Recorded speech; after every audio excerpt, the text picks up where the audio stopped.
Vamos lá, tem dois pontos de vista que precisam ser compreendidos, Paula, porque o assunto, primeiro, é uma questão de soberania. Óbvio que você pode, num conjunto de países, dizer que você vai criar uma moeda para fazer as trocas entre eles. Isso pode crescer ou não.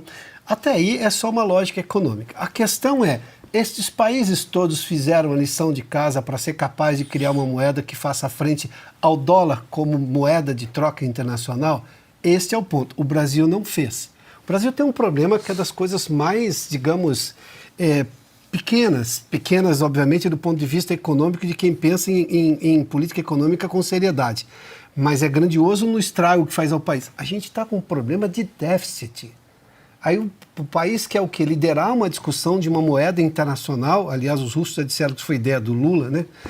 Então, para quê? Você não consegue resolver o problema fiscal, que só depende de você. O caso brasileiro, neste momento, e a gente falou disso muito na semana passada, o déficit brasileiro hoje é só culpa do governo de plantão.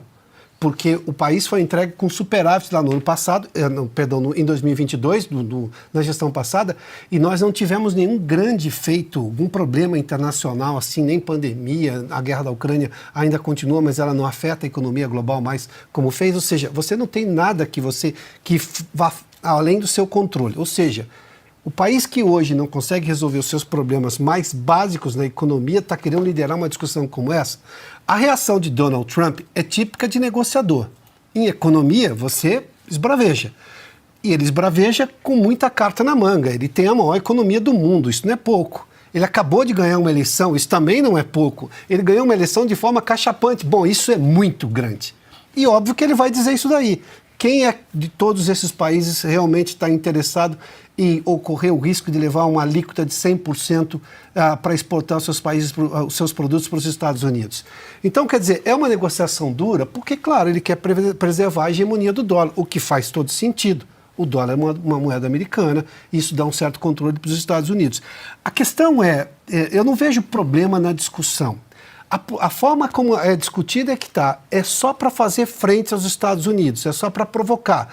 O presidente que está propondo isso, que é o presidente Lula, chamou o Donald Trump de nazista. Veja só, não é uma discussão técnica, não é uma discussão econômica de alto nível, não é esse o propósito, é só uma questão ideológica. Daí a ideia nasce morta. E aí você vai brigar com um sujeito que está gigante, numa eleição que saiu gigante, ele já é grande na história, mas saiu gigante. Óbvio que ele vai usar as ferramentas todas.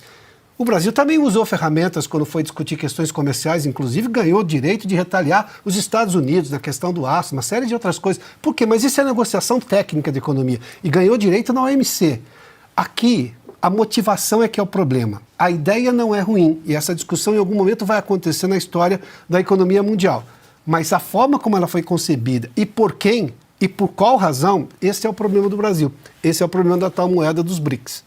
Achar que a Rússia e a China vão bancar esse negócio sem levar em conta o que os americanos estão fazendo, aí é pretensão do Lula.